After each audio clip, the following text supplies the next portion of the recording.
Ngayon, pag-usapan na natin yung pay plan 2 o yung tinatawag na 3-up pass-up. Minsan ang tawag dito sa pay plan na to ay Infinity Pass-up. Again, ipapaalala ko lang uli na kahit magkaiba at magkahiwalay ang pay plan 1 at ang pay plan 2, ay sabay nangyayari ang pay plan 1 at ang pay plan 2. Okay, maliwanag yun ha. Sabay sila nangyayari. In pay plan 2 o yung 3-up pass-up, kikita ka ng $20 sa lahat ng direct referrals mo. Maliban lang sa second, third at seventh referrals mo. Bakit? Dahil ang second, third at seventh direct referrals mo ay maipapasa pataas sa taong direktang nag-refer sa iyo sa SWA. Okay, maipapasa sila doon sa direct sponsor mo. Sa madaling salita, you will earn $20 from your first, fourth, fifth, sixth, and 8th up to infinity. Next, you can earn unlimited $20 every day. Again, wala ding flash out, no flash out, and no maximum income dito sa pay plan 2. Let's say may 8 kang naging direct referrals. Tulad ng sabi ko, sa kanilang lahat ay may commissions ka na tag to $20. Maliban lang sa second, third, at seventh referrals mo. Dahil ang second, third, at seventh referrals mo ay maipapasa sa iyong sponsor. Sponsor mo ang kikita ng tag to $20 dito sa second, third, at seventh mo. Okay? Kaya tinawag na 3-up pass-up. Okay, malamang ito ang iniisip mo ngayon. Teka, ba't ganon? Ikaw yung nagpakahirap at ikaw yung nag-effort, bakit iba yung kumita or nakinabang? Huwag kang mag-alala. Yung pay plan 2 is actually a very powerful compensation plan na malaki ang pwede maging advantage para sa'yo. So, explain ko kung paano yun. Dahil lahat ng direct referrals mo ay gagawin din ng negosyo, lahat sila ay magkakaroon din ng mga referrals. Tama? At dahil ikaw ang kanilang sponsor, sila naman ang magpapasa ng kanilang second, third, at seventh referrals sa iyo. Okay? For example, itong si Mark.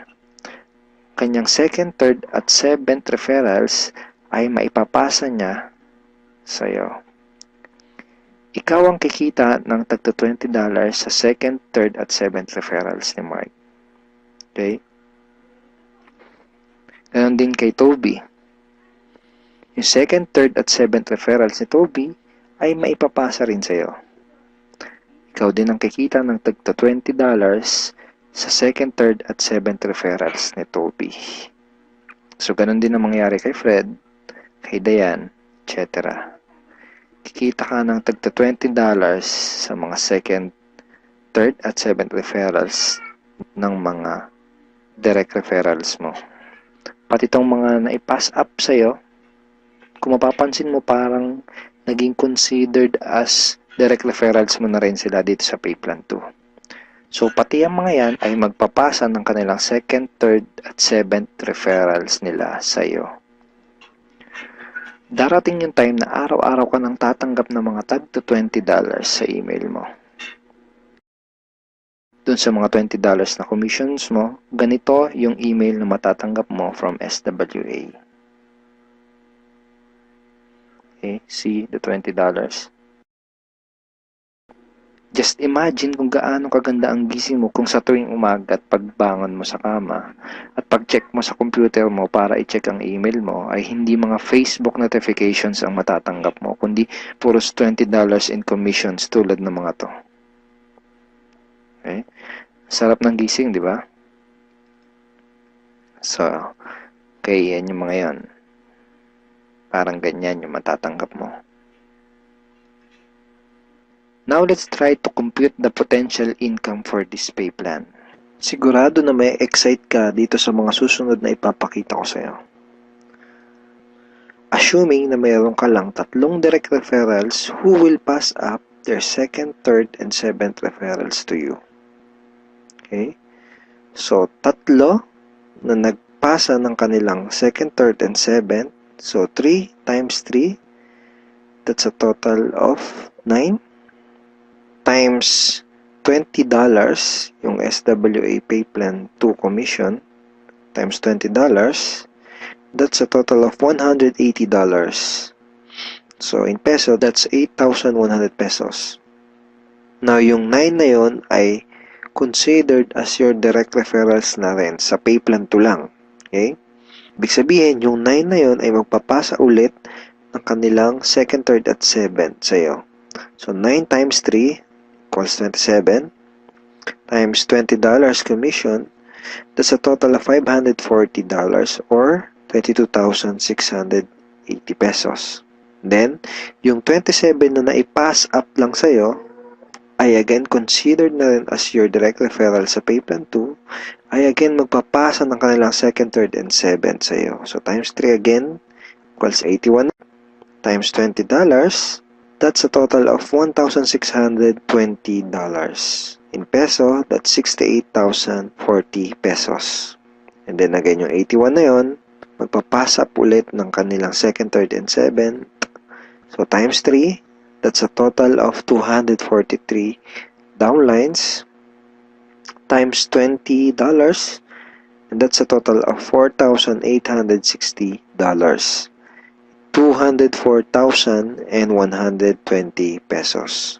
So again, yung 243 na yun, magpapasap ng kanilang second, third, and seventh. That's a total of 729 times $20. That's $14,580. In peso, that's 612,360 pesos. And then yung 729 na yun, magpapass up ulit ng tagtatatlo yung kanilang second, third, and seventh. So, times 3, that's a total passed up of 2,187 downlines. So, times $20, that's a total of $43,740. And in peso, that's 1,837,080 pesos. Grand total commissions is $65,520 or 2,751,840 pesos. And that's potential income just for pay plan 2.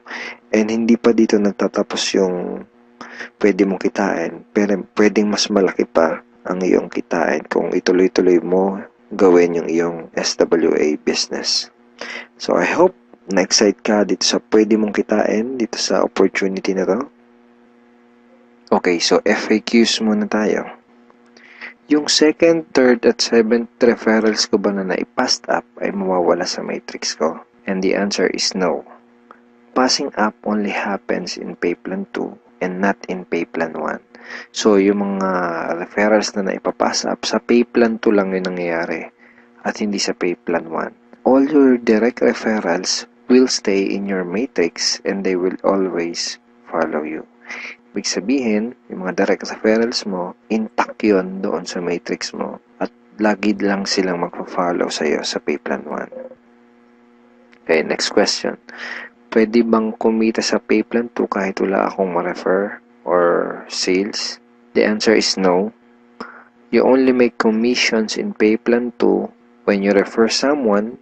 Kita ka lang sa pay plan 2 kapag may na-refer ka. Or if your direct referrals pass up their second, third, and seventh to you. In other words, hindi ka kikita sa pay plan 2 kung wala kang mga direct referrals. Sa pay plan 1 lang posible yung pwede kang kumita kahit wala ka pang na-refer. Pero sa pay plan 2, hindi yun possible. Kung may mga additional questions ka pa, at kung may mga part ka na hindi naintindihan doon sa pay plans ng SWA, pwede mo uling panoorin itong mga video na to para mas maintindihan mo ng maigi yung compensation plan or yung pay plans ng SWA. So ngayon, ang pag-usapan natin ay yung mga benefits mo once na maging part ka na ng aming team, yung Team Unstoppable Internet Entrepreneurs. Once na maging part ka na ng team, ito yung mga training resources na makukuha mo. Magkakaroon ka ng access sa mga training resources na to. Okay? Yung mga information na nasa loob ng mga training resources na to ang magtuturo sa iyo kung paano ka magsisimula ng tama at kung paano mo gagawin ng tama ang iyong SWA business. So, once na maging member ka na ng SWA at maging part ka ng aming team, magkakaroon ka ng 100% access sa mga training resources na to. So, ano-ano ba yung mga nasa loob ng training resources na to? First is yung Team Unstoppable Internet Entrepreneurs Handbook. So, ito yan. Ito yung Internet Entrepreneurs Handbook. Nandito sa ebook na to, yung tinuturo namin na 3 strategies of promoting your business on the internet. Bakit 3 strategies? Kasi yung isa pang beginner, yung isa pang intermediate at yung isa ay pang advanced. So kahit first timer ka pa lang at kahit wala ka pang background sa industry na to, ay meron kami nakahandang trainings para sa iyo at para matulungan ka magkaroon ng tamang start sa business mo. Next is yung how to handle prospect objections. Okay, ito yan. Ito yung loob niyan. Basically, sa business na to, yung mga magiging prospects mo ay magkakaroon ng mga questions once na makita nila yung opportunity. And it's very important na alam mo kung paano sasagutin ng tama yung mga tanong nila. Most networkers ay nagfe-fail dahil hindi nila alam kung paano sasagutin yung mga question ng prospects or yung mga objections ng kanilang prospects. Okay, next is yung Ninja Network Marketing Scripts. How to talk to your leads and prospects on the phone. Okay, ito yun. Basically, these are sets of scripts na magagamit mo kapag kakausapin mo yung mga prospect mo sa phone, or sa chat, pwede rin sa chat, or one-on-one. Kung ikaw ay call center agent, I'm sure familiar ka sa mga scripts. Next ay itong how to sponsor your circle of influence properly. Okay, ito yun. Okay. So, ituturo din namin sa iyo kung paano mo i-approach ng tama yung mga kaibigan, kakilala at kamag-anak mo. Dito mo matututunan, dito sa ebook na to, mo matututunan kung paano sila i-approach ng tama. Okay? Ayan.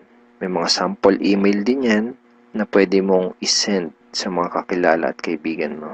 It's a step-by-step training ebook. Okay? Tignan mo step 2. So, isa to sa mga step-by-step na mag-guide sa'yo kung paano mo gagawin yung negosyo mo ng tama kung first time mo pa lang papasok sa ganitong klase ng business. And next ay itong how to create your automatic recruiting system, the 3M system blueprint. Basically, this is a video tutorial paano gumawa ng website na tutulong sa'yo para i-promote ang iyong business. Matututunan mo kung paano ka gagawa ng ganitong klase ng website. Ito yung website na tutulong sa iyo para mas mapadali mong gawin ang iyong SWA business.